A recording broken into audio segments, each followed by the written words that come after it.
Hello guys, good morning. So, welcome back ulit.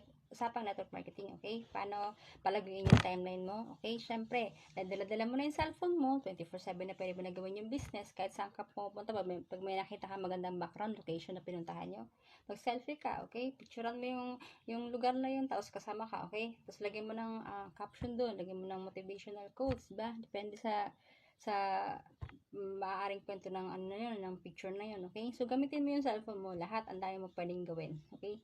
Kasi nag-attract kasi siya ng positivity pag yung mga post mo sa timeline ng makulay, okay? Hindi lang puro business.